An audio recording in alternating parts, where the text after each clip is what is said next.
Job, concretamente el capítulo 1, por favor. Libro de Job, capítulo 1.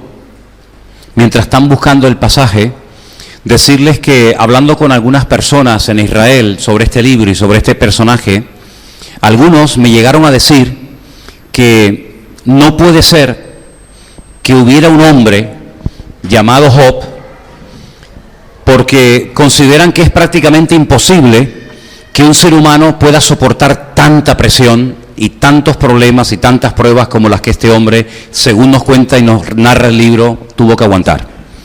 Entonces yo les preguntaba, bueno, entonces si tú crees que este personaje no existió, ¿cómo interpretas, cómo aceptas o recibes el libro de Job? Y algunos me decían, bueno, eso es como una especie de libro alegórico, donde se habla de un personaje llamado Job, que según me decían estos, no existió, sino que es como una descripción, una narración de todos los sufrimientos por los cuales pasaría el pueblo de Israel. Digo, mira, nosotros creemos en la literalidad del libro de Job, y vamos a ver en esta tarde en qué nos basamos para poder decir que Job no es un personaje de ficción, sino es un personaje real, que existió, de carne y hueso, ¿vale? Y que por supuesto pasó las pruebas más grandes. Yo creo que quitando al Señor Jesucristo en el Nuevo Testamento, la persona que más sufrió, la persona que más fue probada en todas las áreas de su vida, sin lugar a dudas, fue Job. Porque Job no fue solamente probado en un área, digamos en el área familiar, o en el área económica, o en el área, digamos, de la salud, sino que, como bien saben ustedes, Job fue probado en todo. Es que no quedó nada de la vida de Job que no fuera zarandeada y que no fuera sacudida. Creemos que hubo un hombre en la zona de lo que hoy en día sería Arabia, la parte oriental de Arabia Saudita, donde vivía este personaje, que se remonta al tiempo del patriarca Abraham. Algunos consideran que es uno de los libros más antiguos de la Biblia. Por supuesto, mucho más antiguo que la ley de Moisés, que se escribió mucho tiempo después.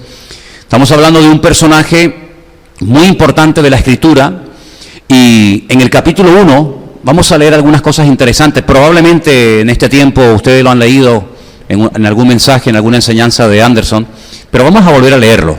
Capítulo 1 del libro de Job, presten atención por favor, dice así. Pueden seguir si quieren la lectura en la pantalla.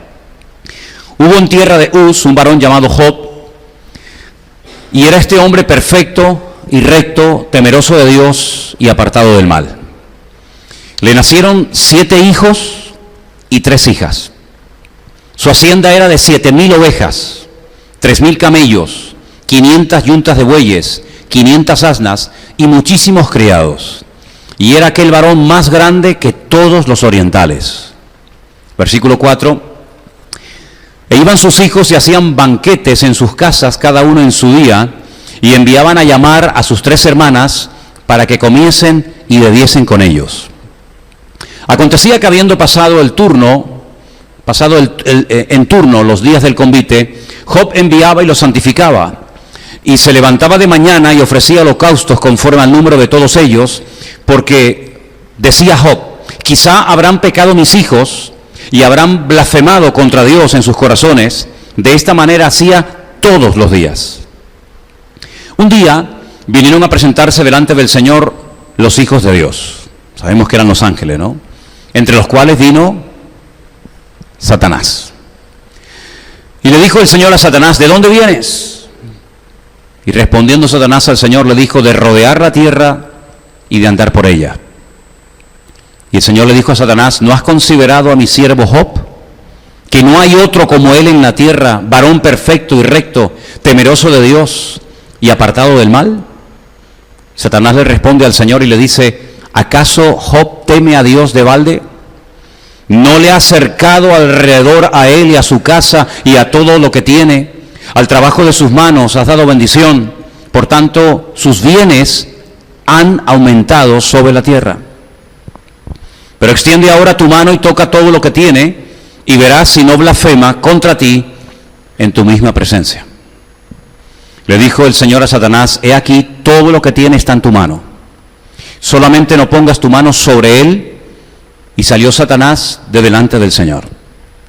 Y un día, Aconteció que sus hijos e hijas comían y bebían vino en casa de su hermano el primogénito, y vino un mensajero a Job y le dijo: estaban arando los bueyes y las asnas paciendo cerca de ellos. Y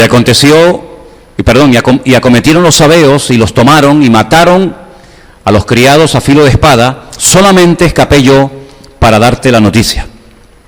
Aún estaba hablando cuando vino otro que dijo: fuego de Dios cayó del cielo, que quemó las ovejas y a los pastores y los consumió. Solamente escapé yo para darte la noticia. Todavía estaba hablando y vino otro que dijo: los caldeos vinieron en 3 escuadrones y arremetieron contra los camellos y se los llevaron y mataron a los criados a filo de espada. Solamente escapé yo para darte la noticia. Entre tanto que hablaba, vino otro que dijo: tus hijos y tus hijas estaban comiendo y bebiendo vino en casa de su hermano el primogénito, y un gran viento vino del lado del desierto y azotó las 4 esquinas de la casa, la cual cayó sobre los jóvenes y murieron, y solamente escapé yo para darte la noticia. Entonces Job se levantó, rasgó su manto, rasuró su cabeza y se postró en tierra y adoró. Y dijo: desnudo salí del vientre de mi madre y desnudo volveré allá. El Señor dio y el Señor quitó. Sea el nombre del Señor bendito. ¿Cuántos dicen amén? ¿Alguno de ustedes les haría ilusión? ¿Están orando para que las cosas que le sucedieron a Job te ocurran a ti? A veces oramos y decimos: Señor, me gustaría tener la sabiduría de Salomón. Me gustaría tener la fe de Abraham, ese espíritu de obediencia, ¿no? O la valentía de David. Pero ¿alguno de ustedes sinceramente ha orado para tener las pruebas de Job? ¿Por qué? ¿No les hace gracia? ¿Verdad que no? Generalmente tenemos la tendencia los cristianos de huir de las circunstancias que consideramos negativas. Es como un espíritu de supervivencia, ¿no? Es decir, de todo lo malo hay que huir. Y consideramos que a veces las pruebas son malas, cuando la Biblia nos enseña que es todo lo contrario. Las pruebas no son malas. Los problemas que nos buscamos por nuestra mala cabeza sí son malos. Los caminos que transitamos ajenos a la voluntad de Dios no son nada buenos. Pero que el Señor nos pruebe es el mejor favor que nos puede hacer a ti y a mí, aunque no lo entendamos en el momento. Porque yo le comentaba a Anderson en estos días, y es mi opinión personal, cada uno puede tener la suya, ¿no? Que yo no creo que Job supiera lo que estaba pasando en el mundo espiritual con él. Ese pique, ¿no? Esa especie de apuesta, ese deseo de ver blasfemar y de ver claudicar a Job por parte de Satanás, y esa seguridad tremenda que tenía el Señor en su siervo, eso fue algo que pasó allí en la eternidad, algo que pasó en la presencia de Dios, pero yo estoy convencido de que Job no tenía ni idea de lo que estaba pasando. Porque si así hubiera sido, pues ya no tenía gracia la prueba. Si tú entiendes todo lo que te está pasando, pues ya no es una prueba. Porque yo dije hace tiempo, no sé cuántos de ustedes se acuerdan, que una de las características de la prueba es que no entendemos lo que nos está pasando. Las pruebas tienen unas características. Y una de las características de una prueba que Dios está mandando a mi vida es que no entiendo nada. Incluso puede ser que hasta me enfade y diga: ¿pero por qué a mí? ¿Por qué siempre me tiene que caer a mí esta situación? Incluso puede ser que hasta te puedes enfadar y rebelar con Dios, diciendo: bueno, estoy orando, estoy asistiendo a la iglesia, estoy leyendo tu palabra, estoy haciendo las cosas lo mejor que puedo, lo mejor que sé. ¿Por qué me tiene que venir a mí ahora esta prueba en mi matrimonio? O en mi economía, o en mi salud, o con mis hijos, o con mi esposa, o con mi marido, o con este hermano, yo qué sé, ¿verdad? Y yo creo que Job en ningún momento sabía lo que entre Dios y Satanás habían hablado. Ahora, no cabe la menor duda de que lo que ocurrió en la vida de Job, por esa especie de conversación privada entre Dios y Satanás, hoy en día no se podría dar. No se podría dar. Algunos se preguntarán: ¿y por qué? Porque la posición de Satanás en aquel momento no es la posición de Satanás hoy en día. Satanás en aquel tiempo, como hoy en día, anda suelto. Satanás no está atado en el infierno sin poder moverse. La Biblia dice que él está como un león rugiente buscando a quien devorar. Si estuviera en el infierno quemándose y siendo destruido, no podría estar dando vueltas por la tierra como un león rugiente buscando a quien devorar. Pero Satanás hoy por hoy es un ser vencido por la sangre y el nombre de Cristo. Y en aquel momento Satanás todavía no había sido vencido por la cruz del Calvario, por la cruz de Cristo, por el sacrificio de Cristo, como hoy en día lo es. Digamos que es como una especie de preso en libertad condicional. ¿Cuántas personas en Estados Unidos están esperando el día de la ejecución? Y a veces pasan años. Eso sí que es una tortura, ¿eh? Que llegues al juicio, que te digan culpable, condenado a muerte, pero pasen 20 años o 15 o lo que sea. Comes todos los días, creo, no lo sé si puedes recibir alguna visita, puedes ver la televisión, puedes salir al patio, etcétera, pero estás condenado a muerte. Puedes vivir una vida, entre comillas, normal, si se puede llamar así, pero estás condenado a muerte. Satanás en aquel tiempo no estaba todavía derrotado, había sido expulsado de la presencia de Dios. Fíjense el nombre que aparece para hacer referencia de él en el capítulo 1. No se le llama el gran querubín protector, ¿verdad? Sino ya se le llama como Satanás, como ese adversario, como ese enemigo que ya ha sido expulsado de la presencia del Señor. Creo que ya todos ustedes más o menos saben el motivo o los motivos por los que el Señor le dijo, tú no puedes estar en mi presencia, ¿sí o no? ¿Verdad? Creo que ya todos sabemos por qué en el capítulo 1 del libro del Génesis, que es el primer capítulo y el primer libro de la Biblia, te lo encuentras allí. Cuando tú dices, pero ¿este qué hace aquí? Porque no nos cuenta el capítulo 1 del libro del Génesis que fue creado por el Señor en aquellos días. Como fue creado Adán, como fue creado Eva, como fueron creadas las cosas, pero allí está. Por lo tanto, ya él existía previo a la creación de Adán y de Eva. Y ya él había caído, él ya estaba en tierra, él no estaba en la presencia del Señor. Él ya no era un ser protector maravilloso, sino que él ya era alguien que quería hacer caer al hombre en tentación. Ya lo vemos ahí tentando a Eva, y después Eva tentando a su marido, ¿verdad? Así que ya en el capítulo 1 del libro de Job, ya él no está como el arcángel encargado de todo lo que es la alabanza y la adoración en el cielo, delante del trono de Dios, pero se ve que todavía tiene acceso.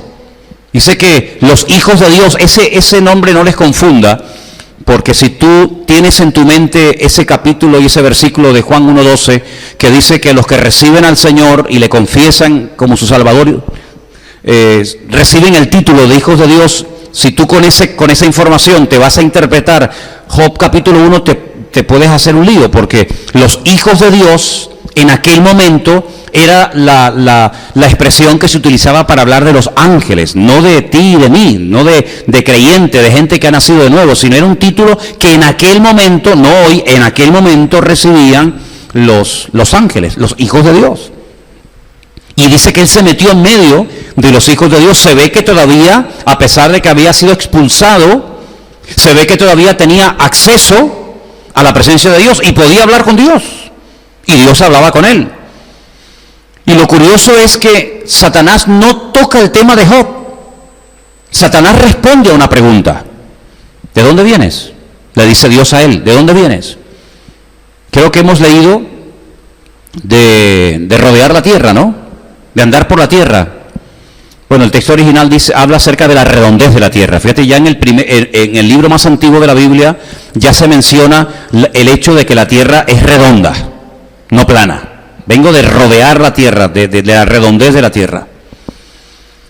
Así que él no menciona en ningún momento el personaje de Job. Es Dios el que lo saca, es Dios el que dice, bueno, y si has dado tantas vueltas por todos los continentes y por todas las naciones, y has visto tanta gente y tantos reyes y tantas naciones y tantas personas, ¿no te has fijado, no te has dado cuenta de que hay una persona que es diferente? ¿No te has dado cuenta de que hay una persona que habla, que vive, que se comporta de una forma diferente? Y Dios comienza a hablar bien de él. Y Dios dice, es perfecto, la palabra perfecto es completo, es una persona íntegra, es una persona que me ama, es una persona que me teme. ¿No te has fijado? Y Satanás le dice, sí, claro que me he fijado. Sí, claro. Sí. La vida de Job no pasaba desapercibida, como la tuya y la mía tampoco pasa desapercibida, para bien o para mal. Nosotros no somos seres transparentes, ¿no? Invisibles. En el mundo espiritual nos conocen, ¿sí o no? Perfectamente. ¿Se acuerdan ustedes cuando aquellos demonios que pretendían expulsar unos que se llamaban los hijos de Seba, ¿se acuerdan? Que invocaban al Cristo que predicaba el apóstol Pablo. ¿Se acuerdan la respuesta de estos demonios? Dice, no, si a Cristo lo conocemos. Y a Pablo también. Pero a ustedes no sabemos quiénes son. Si no reconocemos la autoridad de ustedes. Por lo tanto, en el mundo espiritual se ve que hay como un conocimiento de todos y cada uno de aquellas personas que en un momento determinado marcan una diferencia por su forma de vivir, por su creencia, por su testimonio, por lo bien que lo están haciendo, por lo mal que lo están haciendo, etcétera, etcétera. Así que Job no pasaba desapercibido en el mundo espiritual. Satanás dice, sí, yo sé, pero añade algo. Pero claro, él te adora y él tiene ese nivel aparentemente de madurez y de consagración porque tú lo has bendecido, tú lo has prosperado tanto. Y además hay algo que le llamó la atención al diablo. Dice, es que tú lo has rodeado. Hay como un muro, una protección, un cerco de espinas alrededor de él. Y esto está basado en lo que hasta el día de hoy hacen los pastores. Cuando están en el campo, para proteger a los rebaños de lobos o de osos o de cualquier otra alimaña, de cualquier otro animal, tejen con espinas alrededor de los rebaños durante la noche, pero espinas bien grandotas, para que los animales no entren y dañen y maten a los corderos, a las ovejas. Y Satanás dice, es que yo noto que hay alrededor de él, de su familia, de sus hijos, de todo cuanto tiene. Ahora, me llama la atención que la espiritualidad del padre no era la espiritualidad de los hijos. Dios realmente de quien está presumiendo es de Job, no de los hijos de Job. Pero Satanás cuando habla de la familia de Job dice, es que tú también tienes rodeado a sus hijos. Bueno, y eso es algo bonito, ¿no? Porque vemos que, como dice Pablo en la carta a los Corintios, que el hombre creyente santifica a su esposa y a sus hijos inconversos. O viceversa, ¿no? La esposa creyente puede llegar a santificar, en cierto sentido a proteger, a bendecir a su marido, a sus hijos inconversos. Eso es muy bonito saberlo, ¿verdad? Entonces, Satanás le hace una propuesta a Dios. Dice, mira, quítale esa protección y ya verás cómo blasfema y habla mal de ti en tu misma presencia. Ahora, la seguridad de Dios a mí me sorprende. Es decir, Dios no tiene ninguna duda a la hora de responder. Claro, el planteamiento, la sugerencia, la propuesta del diablo es muy fuerte, muy fuerte. Es decir, yo te voy a demostrar que tú te equivocas. Quítale esa protección, desampáralo, déjalo solo y ya verás. Vamos a conocer al verdadero Job. Vamos a ver si realmente toda esa espiritualidad y toda esa madurez y toda esa devoción, si es real o es egoísta. Y el Señor tiene tanta seguridad en Job que le da permiso. Qué bonito esto, ¿no? Le da permiso a Satanás como diciéndole, venga, demuestra lo que acabas de decir, inténtalo. Vemos aquí algo muy importante que no nos puede pasar desapercibido. Que Satanás, a pesar, y no se sorprendan por lo que voy a decir, ni se tiren de los pelos, Satanás no es un imbécil. Satanás es un ser tremendamente poderoso, ¿Cómo dice, hermano? Sí, se lo vuelvo a repetir por si no me entendió. Satanás es un ser tremendamente poderoso. El que esté vencido, el que esté a raya por la obra de Cristo es otra cosa. Pero que tiene un poder destructivo impresionante, no le quepa a usted ni la más mínima duda. Jesús, hablando de él, dijo, es un ladrón que viene para hurtar, para matar y para destruir. Esos tres adjetivos los dijo Cristo acerca de este personaje. Es un ladrón que viene a hurtar, a matar y a destruir. Y hermanos, seamos sinceros, ¿consigue a veces Satanás sus objetivos con ciertas y determinadas personas, con naciones, con familias? ¿Sí o no?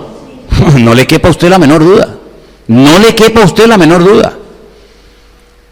El único personaje de la Biblia, escúcheme bien lo que le estoy diciendo, cuando la Biblia lo describe a él, el día de su creación, no vamos a leer ahora los pasajes, tal vez en su momento lo haremos, El Señor dice, acabado en hermosura. Cuando terminó de crear a Adán, dijo, y vio Dios que era bueno. Pero cuando terminó de crear este personaje, dije, acabado en hermosura. El sello de la perfección, lleno de sabiduría. Si los atributos, los piropos, permítame la expresión, que el Señor utiliza para hablar de este personaje, no los utilizó nunca para hablar de ningún ser humano. Acabado en hermosura. ¿Cómo creó, cómo puso Dios a Adán y a Eva en el jardín del Edén? Desnudo, como la madre los trajo al mundo. ¿Sí o no? Así, desnudito. ¿Cómo era la vestidura de Satanás o de Luzbel en aquel momento? Léalo en la Biblia. Ahí está en Ezequiel, ahí está en Isaías. Todo tipo de piedras preciosas alucinantes. Era como las vestiduras del sumo sacerdote, pero multiplicado por 1000. Porque el sumo sacerdote llevaba unas piedrecitas ahí nomás. Pero este tenía un acabado, era algo espectacular. Incluso algunos dicen que al estar tan cerca de la presencia del Señor con la luz de Dios, cuando irradiaba esos colores sobre lo que se divide la luz, ¿verdad?, en 7 colores diferentes, Él los proyectaba. Satanás entiende todos los idiomas del mundo, todos. Alemán, francés, hebreo, arameo, griego, español, japonés, chino, todos los idiomas del mundo Él los conoce. Se sabe la Biblia de memoria. Dígame usted un cristiano, un pastor, que se sepa la Biblia de memoria. Yo no conozco a nadie. Él se la sabe de memoria. Conoció personalmente a Jesucristo. Ha hablado personalmente con Dios. Personalmente con Dios. La Biblia limitó al hombre hasta el punto que dijo que el hombre no puede ver a Dios porque si le ve cae muerto. Sin embargo, Satanás veía a Dios y no se moría. ¿Qué le parece? Y hablaba y salía. Satanás habló con Cristo en el desierto en varias ocasiones y no cayó tumbado al suelo, patas arriba, como una cucaracha. Es capaz de recorrer la tierra así, en décimas de segundo. Dice, vengo de recorrer la tierra. Oye, la tierra tiene muchos miles de kilómetros de circunferencia y Él las recorre así como nada. Sabe perfectamente de matemática, de arqueología, de química. Bueno, y en cuanto a la música ni le cuento. El tema favorito del diablo es la música, el arte, la literatura, todo eso le fascina y lo utiliza muchas veces para volver loca a las multitudes con todo tipo de instrumentos, etcétera, etcétera, ¿no? El día que Dios creó al hombre utilizó barro, lo más bajo. No utilizó oro, ni piedra, ni platino, barro, polvo. Y le recuerda, polvo eres y al polvo serás. Pero la Biblia nos enseña que cuando el Señor creó a este personaje, utilizó piedras preciosas y lo dotó de una sabiduría y de una hermosura espectacular. Y todo eso, cuando Él se va de la presencia del Señor, o mejor dicho, cuando lo expulsan de la presencia del Señor, todo ese conocimiento, toda esa sabiduría, todo eso, se lo llevó. ¿Qué te parece? Y por eso cuando se presenta delante de la presencia del Señor, Él le dice, no, si yo sé quién es Job, yo sé perfectamente cómo se llaman sus hijos y dónde vive y qué edad tiene y si está casado, si está soltero, sé absolutamente todo de él, pero también sé que si tú lo pones a prueba y me permites a mí quitarle todo, te vas a llevar la mayor desilusión de tu vida con este personaje del cual ahora estás presumiendo y fanfarroneando. Y el Señor le dijo, venga, dale. Y ahí dice que salió de la presencia del Señor este ser terrible y se ensañó. ¿Sabes? Se ensañó con Job de una forma tremenda. Y todo lo que le pasó, dice que le ocurrió en un día, si no fue en un plazo de 20 años, ¿no? Sino que le estaban contando una desgracia y aún no habían terminado de contársela, ¡pum! Y venía el otro. Y aún no se había repuesto del anterior, ¡pum! Y venía el otro, y venía el otro. Y al final, como la puntilla, porque oye, puedes perder cosas, pero bueno, puedo perder las ovejas, las yuntas de bueyes, las cabras, los terrenos, las propiedades, las cosechas, pero la última noticia, que tuvo que ser durísima, dice, y los 10 hijos que tienes, los 7 varones y las 3 hembras, están muertos, ya no existen. Saben ustedes que el número 7 es el número de la perfección, ¿verdad? Y Job tuvo la perfección en la familia, tenía la familia perfecta. La familia perfecta. ¿Cuántos varones tiene? 7. El judío que tenga 7 varones, se puede considerar Ashrei, es el hombre más privilegiado y gozoso de la tierra. Solamente veo en la Biblia 2 hombres que tuvieron 7 hijos, varones. A Job, ¿y quién era el otro? Isaí, el padre del rey David. 7 hijos varones. Por eso, cuando nació el octavo, en cierto sentido fue como una tragedia, porque rompía la perfección familiar. Y por eso David muchas veces se consideraba como el último de la fila, ¿no? En pecado me concibió mi madre. Tenía que estar en pecado cuando Dios permitió que yo naciera. Así que tenía los 7 varones y tenía 3 hembras. Bueno, pues ni uno le quedó con vida. Porque, oye, el perder un hijo tiene que ser duro, ¿no? Pero el perder los 10, yo creo que no hay ninguno de nosotros que sea capaz de poder entender lo que tiene que sentir un padre cuando pierde a todos sus hijos y toda su fortuna y toda su herencia y todo en un día. Ahora, los traductores de la Biblia, los que hacían las copias de la Biblia, y esto lo compartíamos anoche, se quedaron tan sorprendidos por lo que pretendía Satanás con este hombre, que blasfemara, que hablara mal de Dios, que cuando tradujeron, vamos al capítulo 1 un segundito, cuando tradujeron el texto, no pusieron la palabra maldición, porque les parecía muy fuerte, y pusieron la palabra bendición. En Job capítulo 1, versículo 12, le dijo el Señor a Satanás: he aquí todo lo que tienes está en tu mano, solamente no pongas tu mano sobre él. Salió Satanás de delante de la presencia del Señor. Pero lo interesante es que lo que Satanás quería es que maldijera el nombre del Señor. Y les pareció tan fuerte que Job pudiera llegar a maldecir el nombre de Dios, que en las copias de la Biblia no aparece la palabra maldición, sino la palabra bendición, porque les parecía, ya digo, muy duro que Job pudiera llegar a maldecir el nombre del Señor. Así que en nuestra Biblia pone, porque es así, el objetivo era que maldiga a Dios, que hable mal de Dios. Sin embargo, en las Biblias, en los textos que tenemos del hebreo, aparece la palabra bendición, porque ya digo, les parecía muy fuerte que un hombre, después de pasar por esas pruebas, terminara maldiciendo al Señor. Ahora, a mí me da la impresión de que el que llevaba ahí en esa casa la espiritualidad y el orden, realmente quien lo llevaba era Job, porque yo no veo a la mujer de Job una mujer muy espiritual. ¿Ustedes la ven muy espiritual? ¿Y a los hijos? Yo veo a los hijos que están todo el día de fiesta. Claro, eran hijos de papá, eran ricos, eran millonarios. Hermano, la lista de lo que tenía Job, hoy en día mucha gente no lo tiene. Tenía miles. Todo lo que Job tenía siempre habla de miles y no sé qué, miles de no sé cuántos, miles de edad. Era un hombre tremendamente multimillonario, tremendamente rico. Ahora, no nos confundamos, una cosa es tener y otra cosa es ser. Y Satanás creía que por lo que tenía, Job era un hombre espiritual. Sin embargo, Job dejó bien claro para toda la historia de la humanidad, hasta nosotros hoy en día, que él no era maduro por lo que tenía, sino él era maduro y espiritual por lo que era y por el Dios al cual él conocía. Ahora, yo me he preguntado, ¿de dónde sacó este hombre esta madurez? Porque este hombre nunca fue a ningún culto. Este hombre no conoció el concepto iglesia. Este hombre nunca fue al templo de Jerusalén. Este hombre nunca leyó la Biblia. No, es que la Biblia no se había escrito ni una letra. ¿De dónde tenía este hombre tal conocimiento, tal madurez? Incluso lo que me llama la atención es que presentaba sacrificios.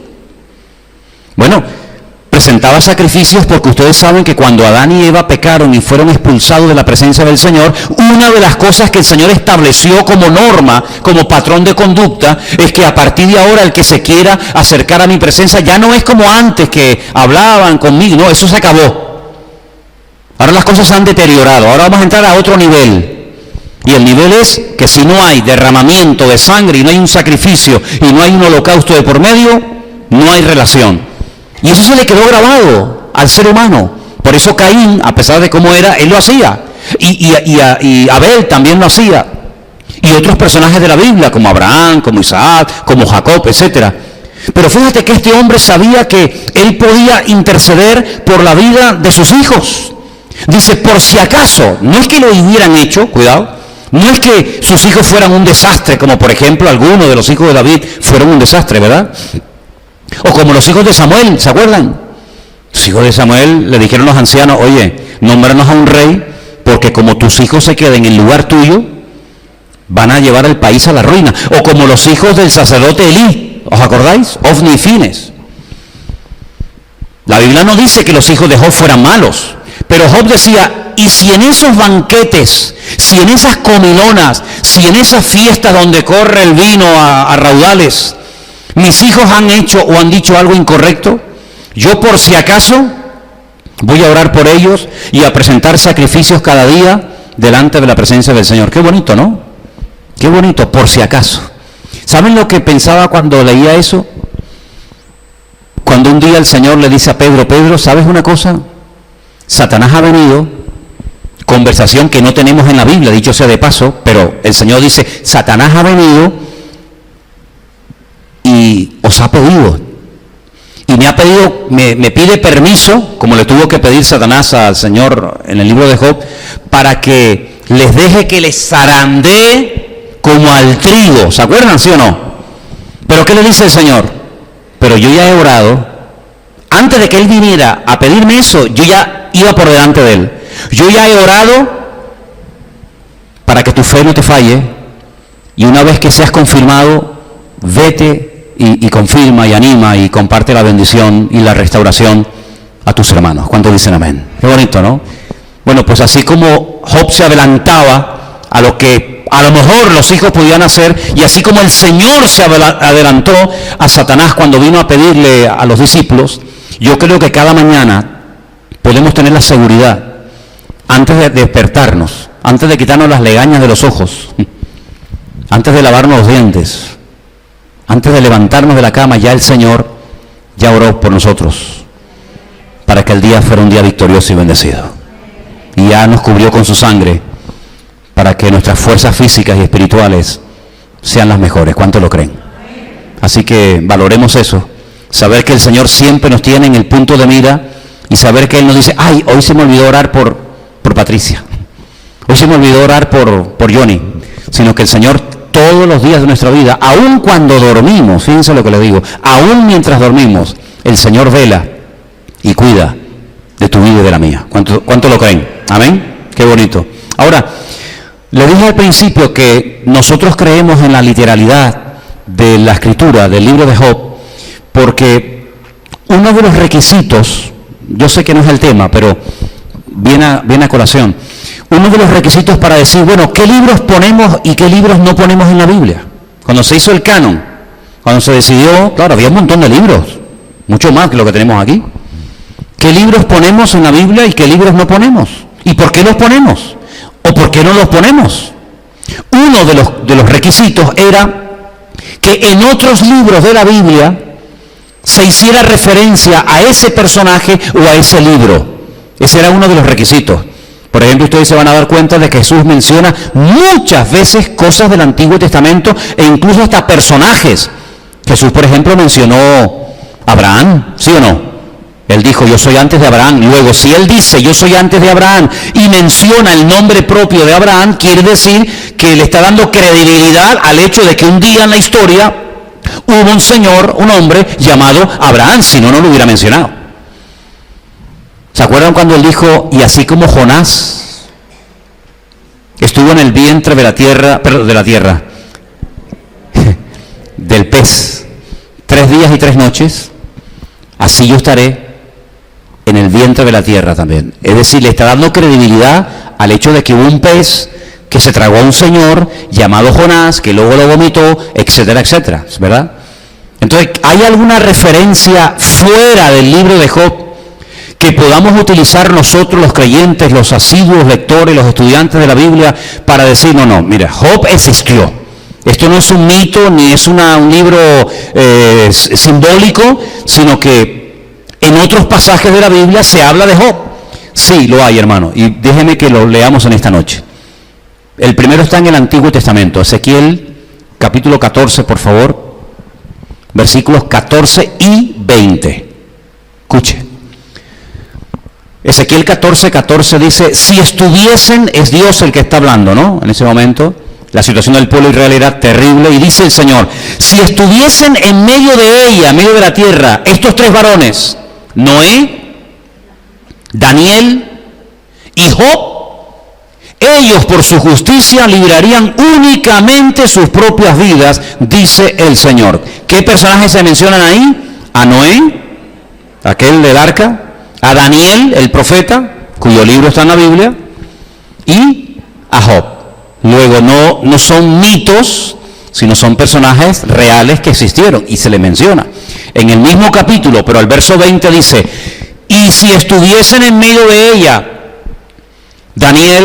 Noé, Daniel y Job, vivo, yo, dice el Señor, no librarían a hijo ni a hija. Fíjate, ya la maldad de ustedes es tan grande que aunque tú fueras como Noé, aunque tu espiritualidad y tu madurez fuera como la de Daniel o como la de Job, ya no sería como cuando Job protegía a sus hijos, sino que ya eso no. Ya hoy en día la maldad es tan grande que mira, se librarían ellos solos, pero ni a sus hijos ni a sus hijos, sino que solamente ellos, por su justicia, serían librados y serían salvadas sus propias vidas. ¿Te das cuenta? Entonces ahí, en ese libro de Ezequiel, se da credibilidad al hecho de que hubo un personaje llamado Job. ¿Amén? Pero hay más, sí, hay otro más. Santiago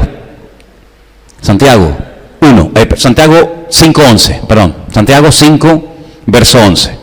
Aquí tenemos por bienaventurados a los que sufren. Ay, ¿sabíamos eso?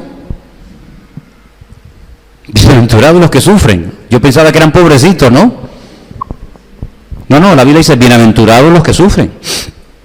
Habéis oído de la paciencia de Job, y habéis visto el fin del Señor, que el Señor es muy misericordioso y compasivo. ¿Te das cuenta? Entonces, vemos que en el Nuevo Testamento también se hace referencia a este personaje, lo cual nos da a entender, y lo aceptamos así, de que Job no es un personaje inventado que simboliza a Israel o a sabe Dios quién, sino que Job realmente es un personaje de carne y hueso. Ahora, hay algo que a mí me sorprende de Job, y es cómo reacciona cuando ya no tiene nada. Porque vivir en la abundancia, no hay que aprender a vivir en la abundancia. Si usted, por ejemplo, mañana le llama el gobierno, el ayuntamiento, los servicios sociales, y le dice, mira, hemos estudiado tu vida por tu DNI, porque estás empadronado, etcétera, etcétera, y viendo que eres una buena persona, una buena mujer, un buen hombre, hemos decidido pasarte todos los meses a tu cuenta bancaria 5.000 euros. Vendrías a la iglesia hecho polvo, ¿verdad? Pidiendo oración, por favor, hermano, ayúdeme, porque yo no sé qué voy a hacer todos los meses con tanto dinero. No sé, hermano, ayúdeme, porque yo no sé ahora con 5.000 euros. ¿Tendrías algún problema? Bueno, a lo mejor sí, ¿no? Pero para vivir en la abundancia, como que no hay que pedir oración, ¿no? Aunque la abundancia ha echado a perder a más gente que la escasez. Dicho sea de paso, ¿no? Porque es más difícil ser fiel cuando sobra que cuando falta. Porque cuando falta, buscas de Dios y dependes del Señor. Cuando te sobra, como decía Salomón, no me des demasiado, no sea que me olvide de ti. Fíjate tú el peligro que puede correr una persona cuando tiene demasiado. Puede llegar a olvidarse de Dios. Y Pablo, tomando todo eso, dice, y no se olviden que la raíz de todos los males es el amor al dinero. Fíjate lo que te digo, ¿no? Entonces, lo que me llama la atención es ver que Job no perdió la paz, no perdió la fe, no perdió la confianza en el Señor cuando no tenía nada. Aquí dice en nuestra versión en español que se sentó sobre ceniza. Esto es lo que hacían los que estaban pasando un problema muy grave en su vida. Generalmente los que estaban de luto se cubrían con telas de silicio, se llenaban de ceniza. Pero el texto original dice que se fue a vivir a un estercolero. Es decir, Job vivía. Nosotros lo vimos cuando estuvimos en Kenia, cuando abrimos aquella obra en Kenia, ¿se acuerdan? Enfrente de una iglesia evangélica, bueno, Armando lo sabe porque estuvo allí conmigo, enfrente de una iglesia había ¿cómo se llama? Un vertedero de basura inmenso, donde la gente iba y rebuscaba basura y entraban perros y animales y aves y de todo. Esa era la condición en la que vivía Job. Si de ser el hombre más rico, imagínense, no sé, por decir a alguien, ¿no? Bill Gates. Imagínenselo aquí en un vertedero de basura, hecho polvo, enfermo, tirado, sin un duro, sin amigos, sin familia, sin nada. viviendo en un vertedero de basura. Sí, el cambio fue brutal, pero no un cambio que fue poco a poco hasta llegar ahí, sino de la noche a la mañana, hermano, de la noche a la mañana, de tenerlo todo a perderlo todo, familia, hijos, salud, absolutamente todo. Llegó a contraer una enfermedad que aquí dice que era como una especie de, como de sarna, pero realmente la palabra que aparece es como pústulas que supuraban pus. Era algo tan, permítame la expresión, tan asqueroso, que cuando llegaron los amigos de Job, benditos los amigos, porque si esos son los amigos, ¿cómo serían los enemigos, no? Cuando llegaron los amigos de Job, dice que estuvieron una semana mirándose entre ellos, diciendo, ¿y qué le decimos? Dice que no sabían ni qué decirle. Lo mal que lo verían. Sin familia, sin hijos, sin salud, sin nada, pero con algo que fue lo que lo sostuvo y lo mantuvo: su confianza y su fe en el Señor. ¿Cuántos dicen amén? Hermanos, que si la vida nos golpea y perdemos capacidad económica o física o lo que sea, que el diablo nunca nos logre arrebatar nuestra confianza y nuestra fe en el Señor. Porque las cosas son, van y vienen, ¿verdad? Pero nuestra confianza en el Señor tiene que estar por encima de que se me rompió el coche, por encima de que la maldita lavadora no me funciona y el chiquillo me suspendió todo en el colegio y ahora no tengo trabajo. Mire, nuestra fe tiene que estar por encima de todas esas cosas. Amén, hermanos. Pablo decía, he acabado la carrera, he peleado la buena batalla, pero he guardado la fe. Gloria a Dios. Quiero en esta noche llevarles a Romanos capítulo 8, los versículos del 35 en adelante. Romanos 8, del 35 en adelante, lo tenemos ahí en la pantalla. ¿Lo tienen, hermanos?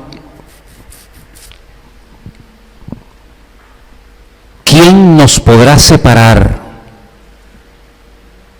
del amor de Cristo? No dice qué, dice quién. Y ahora comienza a mencionar cosas como si fueran cosas, como si fueran personas. Porque podría haber hecho la pregunta, ¿qué nos puede separar del amor de Cristo? No, dice quién. Como dando a entender que detrás de la tribulación, por detrás de la angustia, por detrás de la persecución, siempre está la misma mano negra del diablo. Porque por detrás de aquellos animales que se morían así de repente, por detrás de aquellas casas que se derrumbaban, por detrás de aquellos niños de aquellos jóvenes que se morían, por detrás de aquellas cosechas que así de golpe y porrazo se pudrían, siempre había alguien, y ese alguien siempre es el mismo, el ladrón, el que viene a hurtar, a matar y a destruir. Por eso dice, ¿quién nos podrá separar? Y ahora menciona cosas, ¿no? Tribulación, angustia, persecución, hambre. Oye, un cristiano puede pasar hambre, ¿y a usted quién le dijo que no? Ay, hermano, no me diga eso. Bueno, yo no sé lo que a usted le enseñaron ni me interesa.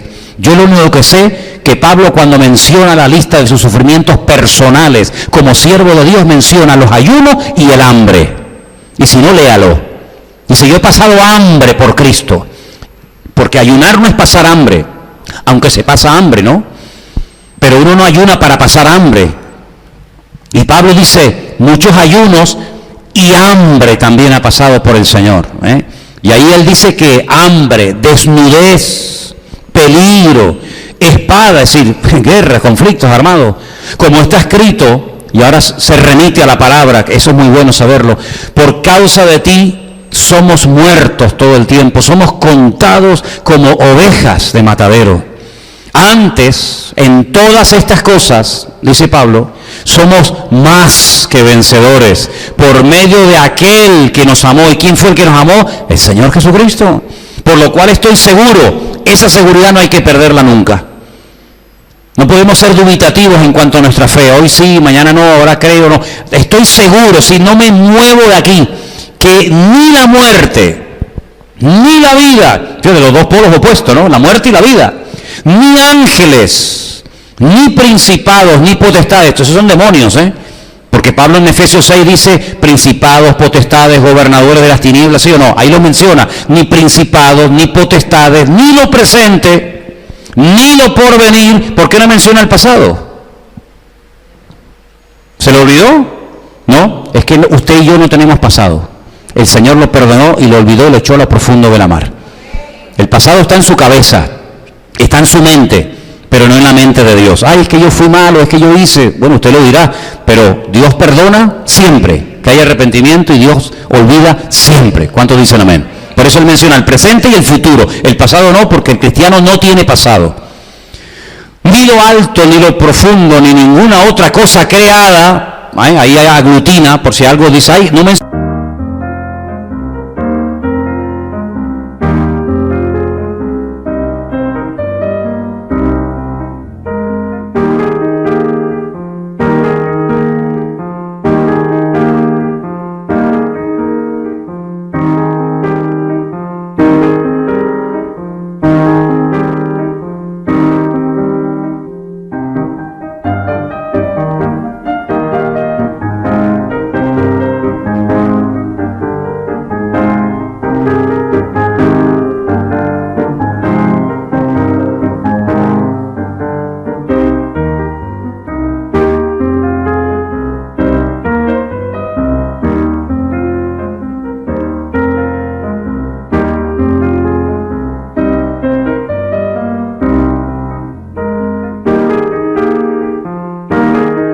mencionó esto, no mencionó lo otro. Bueno, pues mira, voy a decirlo claro, ninguna cosa creada, y ahí ya entra todo, nos podrá separar del amor de Dios que es en Cristo Jesús, Señor nuestro. ¿Cuántos dicen amén? Miren, hermanos, Job lo perdió todo, es verdad. Incluso su esposa, que yo creo que la Biblia ni nos da el nombre porque, ¿para qué? Para que tal vez nadie corra la tentación de ponerle a una hija, ¿no? ¿Qué creyente le pondría a una hija Jezabel? ¿Usted le pondría Jezabel a una niña? Una vez me dijo alguien, es que es un nombre muy bonito. Digo, sí, pero si tú supieras quién fue Jezabel, ¿verdad? Caín, ¿cómo le va a poner al niño? Ay, le voy a poner Caín. O aquel peor todavía, Tubal Caín, no, que ya suena como, ¿no? Como a poseído, ¿no? ¿Cómo se llama el niño? Tubal Caín, madre mía. El niño con los ojos en blanco, ¿no? ¿Verdad? Ni se menciona, pero fue aquella que le dijo a su marido, ¿cómo es posible que después de todo lo que te ha pasado y nos está pasando, cómo es posible que no hayas cambiado ni un ápice? ¿Cómo es posible que te mantengas ahí firme? Claro, los amigos de Job, que cuidado, los amigos de Job, injustamente, se ha dicho a veces cosas que no son correctas. Los amigos de Job tenían un conocimiento de Dios impresionante, no eran inconversos que venían y se inventaban. Mira, esa canción, ¿saben esa canción? Ahora la vamos a cantar cuando termine la reunión. Esa canción que yo cogí la letra y le puse música. Si tú dispusieres tu corazón, ¿saben? Esa es una letra impresionante. Eso es una letra tremenda. A mí hace un tiempo me dijo un hermano, ay, ¿sabes que hay una canción tuya que está en la Biblia? Digo, no, es al revés. Es al revés, yo la saqué de la Biblia. David no me copió, yo lo copié a él, ¿no? Pero esas palabras son de uno de los amigos de Job. Tenían un conocimiento de Dios tremendo, la madurez, la profundidad. Oye, es que muchas veces, les digo sinceramente, hermano, y es la pura realidad, el libro más difícil de interpretar de la Biblia no es el Apocalipsis, no es Daniel, es el libro de Job. Es que a veces no sabe quién está hablando, si está hablando Dios, si está hablando Job, si está hablando estos hombres. Es que eran hombres con una madurez tremenda, pero había algo que no entendían. Era algo que no les cabía en la cabeza. ¿Cómo es posible que si tú eres tan bueno y tan santo y tan maduro y tan espiritual te esté pasando lo que te está pasando? No les entraba en la cabeza, porque ellos relacionaban abundancia y prosperidad y tener con ser una persona bendecida. Y una persona que es un pelagato, que es un pobre desgraciado, que no tiene comida, que está enfermo, que no tiene ropa, que la mujer lo abandona, que los hijos se le mueren, es que Dios no está contigo. Pero es que hoy en día pasa lo mismo, ¿sí o no? Hoy en día hay iglesias que te dicen qué coche tiene, qué ropa usa, cuántos kilómetros tiene su coche, vive bien, vive. Entonces que Dios le está bendiciendo y prosperando. Pero como usted a lo mejor tenga el más mínimo problema, no, entonces tú no tienes... Pero ¿acaso toda prosperidad viene de Dios? ¿El diablo es pobre o es rico? Pregunto yo, ¿el diablo es pobre o es rico? La única vez que dijo una verdad es cuando le dijo, si te postras todos los reinos de la tierra te los doy. Porque a mí me los ha dado ¿quién? Dios. Dije, tú eres el príncipe de este mundo. Yo soy el rey del universo, pero tú eres el príncipe de este mundo. Por lo tanto, queridos hermanos, no confundamos el tener con decir, bueno, Dios está conmigo, porque hay miles o millones de gente que no creen en Dios y son ateos y hasta son satanistas y tienen mucho más dinero que miles de cristianos hoy en día. Así que no te confundas, ¿no? Como tengo, es que Dios está conmigo, no me digas. Sin embargo, Job se dio cuenta de que lo único que era seguro en esta vida, que nadie le podía quitar, era su confianza en Dios. Mira, los hijos, oye, se murieron. Doloroso, pero es la pura realidad. Tú tienes un hijo y se puede morir. Tú tienes un coche, se puede romper. Tienes una casa, se puede derrumbar. Tienes una cosecha, se puede pudrir. Todo eso es posible. Y pasa. Porque el sol sale para buenos y para malos. Pero hay algo que el diablo no nos puede quitar. Y es nuestra fe y nuestra confianza absoluta en Él. ¿Cuántos dicen amén? Entonces Job tenía esa seguridad tan grande que al final del libro, y mira tú por dónde, cuando yo venía ahora en el barco estos días, venía leyendo el último capítulo del libro de Job. Al final del libro, estos amigos tienen que entender de que ellos tienen un concepto de Dios distorsionado. Dios sí puede hacer cosas que a ti ahora no te entran en la cabeza, pero Dios sí quiere, como Él dijo, Dios te puede dar o Dios te puede quitar.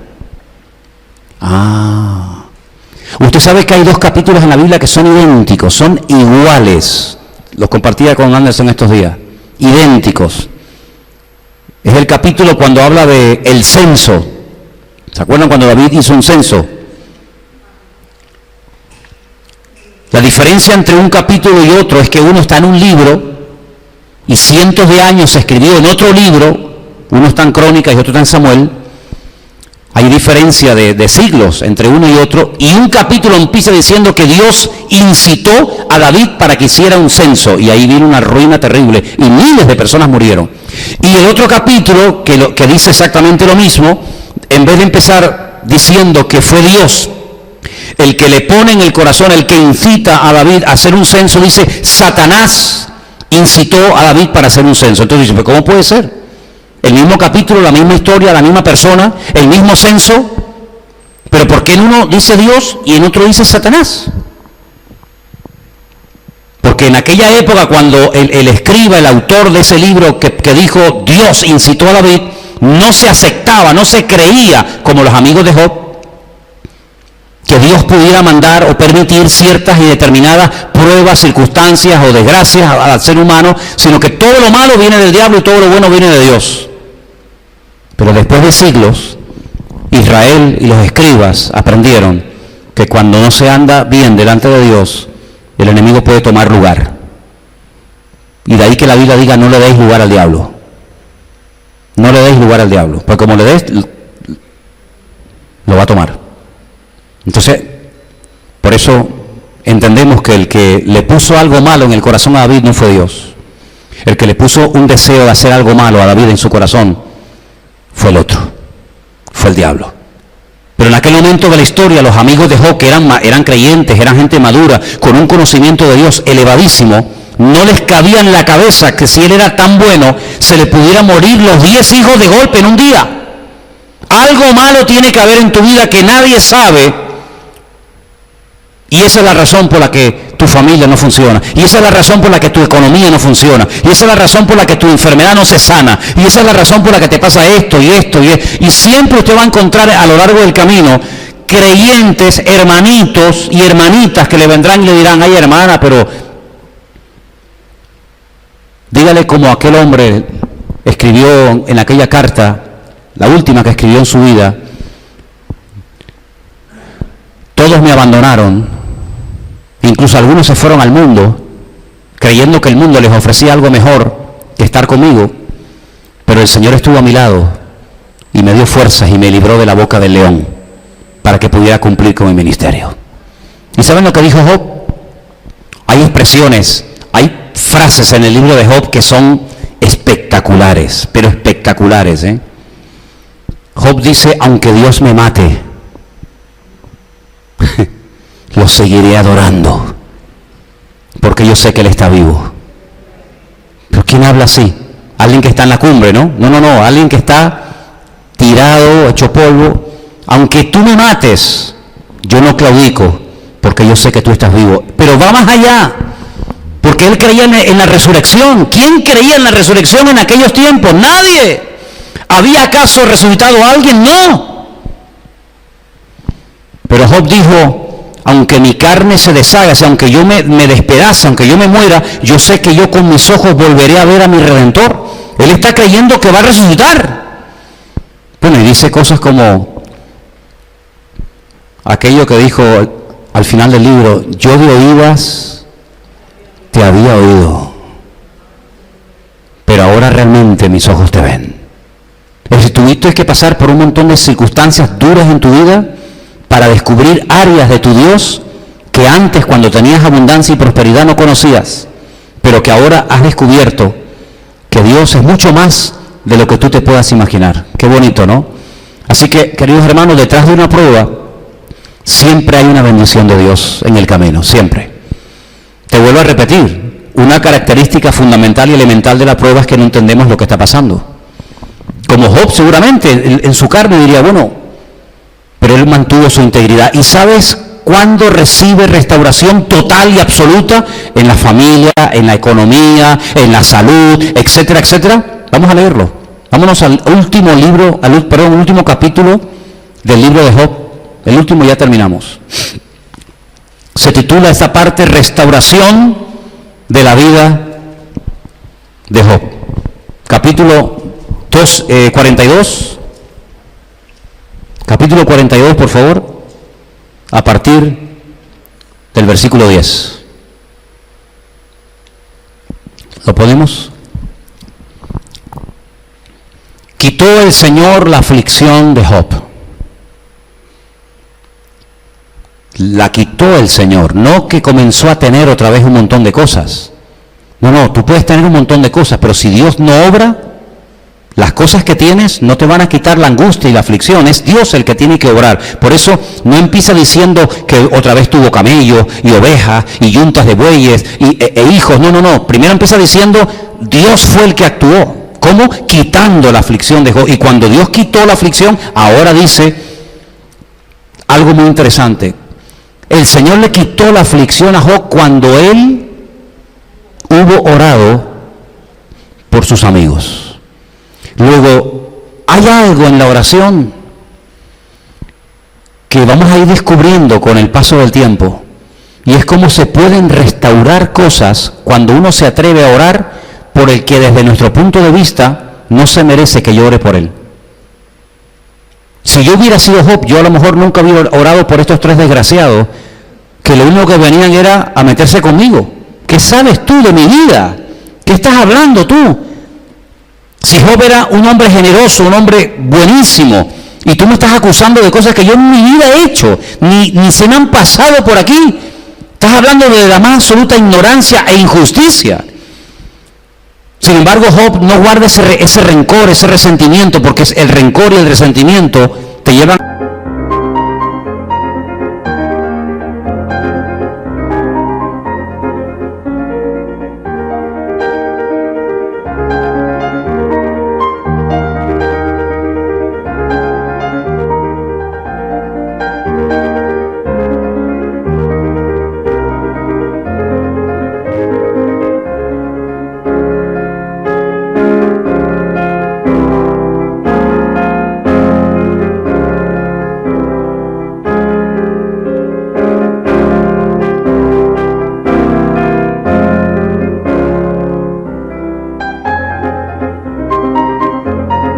a la amargura, y la amargura te lleva a la depresión, y la depresión te lleva a la muerte. Entonces dice la Biblia que cuando él ora por sus amigos, no dice por sus enemigos, dice por sus amigos, es cuando el Señor aumenta al doble todas las cosas que habían sido de Job. Gloria a Dios. Oye, ¿no será que a lo mejor tienes que perdonar de verdad y orar de verdad para que Dios traiga restauración? Imagínate que así fuera. Imagínate que lo estás pasando mal, en la economía, en la familia, en todo, y ahora resulta, no me lo quites, déjalo ahí, el anterior. Y ahora resulta que vemos a Job orando por esta gente que no le ha hecho ningún favor a Job, ninguno.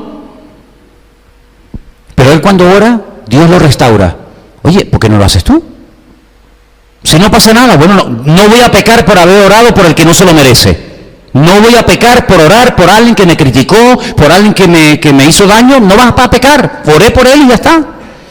Pero imagínate que haciendo esa oración de perdón y bendiciéndolos, viene una restauración a tu vida. Oye, pues te puedes estar perdiendo muchas bendiciones. Entonces, inténtalo por si acaso. ¿Cuántos dicen amén? Ok. El Señor quitó la aflicción, ahora sí, el 11.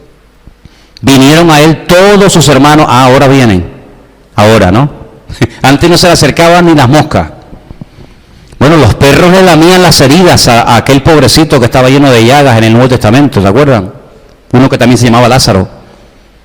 Pero en el caso de Job no se le acercó nadie, ni los perros. Pero ahora sí, ahora vienen los hermanos. Mira, tenía hermanas. Oye, mira, ahora nos enteramos al final del capítulo, al final del libro nos enteramos que tenía hermanas. Oye, qué cosa, ¿no? Vienen sus hermanas, todos los que antes le habían conocido, comen con él pan en su casa, ahora no les da asco estar con él, qué cosa, ¿no? Se condolieron de él, le consolaron de todo aquel mal que el Señor había traído sobre él, y cada uno de ellos le dio una pieza de dinero y un anillo de oro. Qué generosos se han vuelto, ¿eh? Qué generosos se han vuelto. Y entonces el Señor bendijo el postrer estado de Job más que el primero, porque tuvo 14,000 ovejas, suma las que tenía al principio y mira ahora, ya verás, 6,000 camellos, 1,000 yuntas, sí, son 2,000 yuntas de bueyes, 1,000 asnas. Tuvo 7 hijos y 3 hijas, la familia perfecta, los 7 hijos y las 3 Marías. Llamó el nombre de la primera Gemima, el de la segunda Kesia, el de la tercera Keren Habut, y no había mujeres tan hermosas como las hijas de Job en toda la tierra. Y les dio su padre herencia entre sus hermanos. Versículo 16. Después de esto vivió Job 140 años. Y vio a sus hijos, a los hijos de sus hijos, hasta la 4ª generación. Y murió Job, viejo, hombre, y lleno de días. ¿Cuántos dicen amén? Es decir, aquí lo importante no es cómo empieza la historia. Aquí lo importante es cómo termina. Tú empiezas a leer el libro de Job y se te viene el alma a los pies, porque dice, madre mía, Señor se ensañó con este hombre, ¿no? O en la economía, o en la familia, o en lo que sea. Pero vemos que este hombre descubre a Dios en medio de la adversidad de la vida. Vemos que este hombre no claudica, vemos que este hombre no dice, bueno, pero ¿cómo me tratas así? Yo no he pecado para merecer este trato, esto es una injusticia.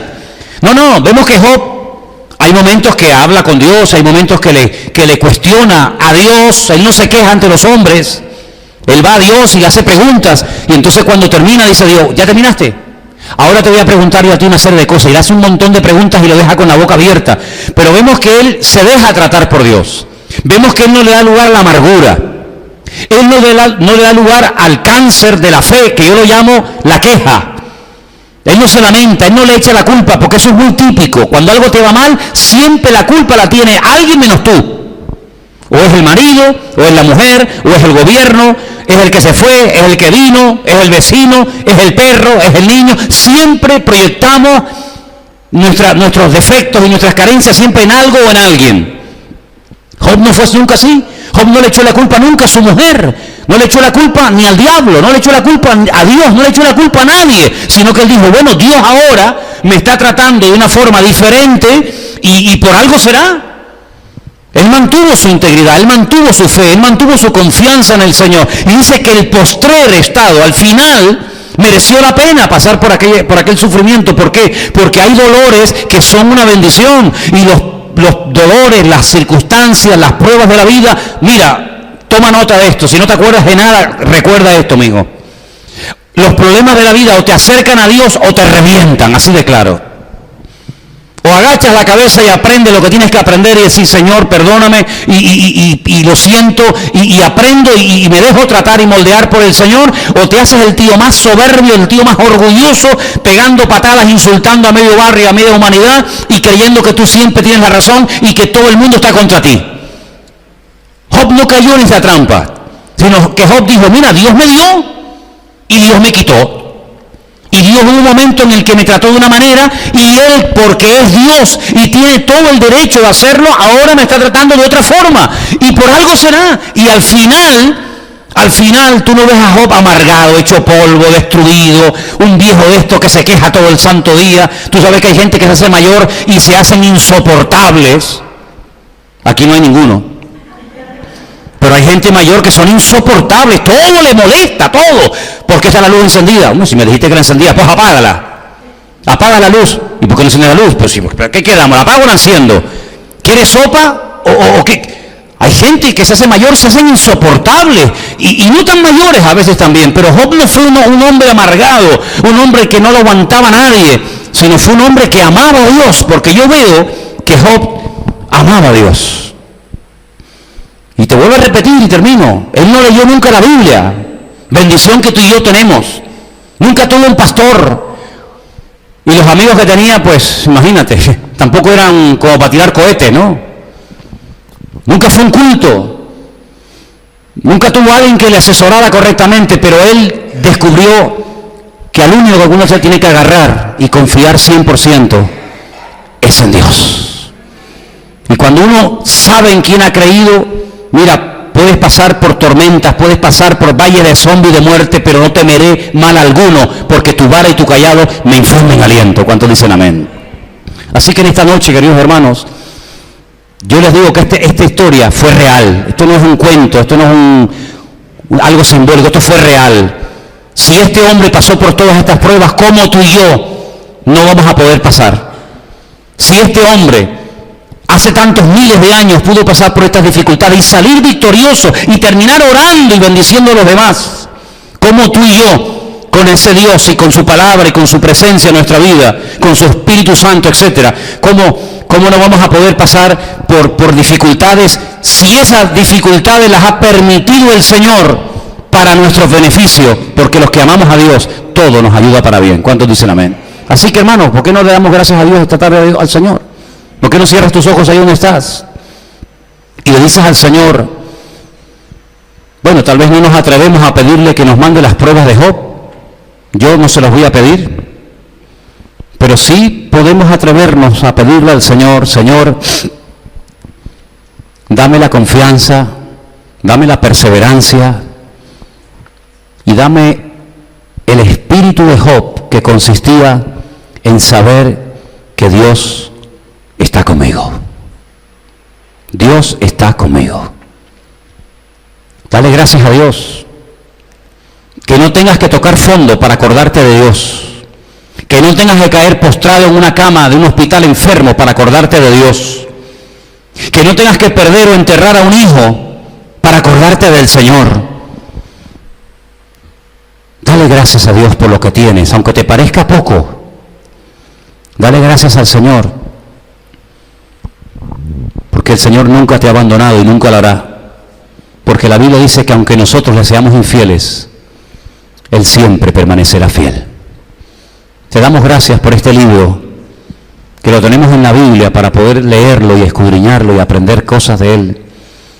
Te doy gracias por el ejemplo de este hombre, Señor. Nosotros, yo por lo menos no me puedo comparar en nada con Él, pero sí te pido, Señor, que si vienen pruebas y dificultades a nuestras vidas, nos ayudes a superarlas y a no perder nunca la fe y la confianza en ti, Señor. Porque sabemos que tú tienes todo bajo control y que tú nos amas. Por encima de todo, tú nos amas. Y nunca vas a permitir que a nuestra vida vengan cosas que nos destruyan, sino que todo va siempre a glorificarte y a obrar para bien. Y yo te pido que hasta de lo malo tú seas glorificado, Señor, y podamos aprender a fuego las lecciones de la vida para que te seamos fieles hasta el último momento de nuestra existencia. Te damos gracias por esta palabra en esta tarde. Recibe toda la gloria y la honra en el nombre de Jesús. Amén y amén. Gloria al Señor.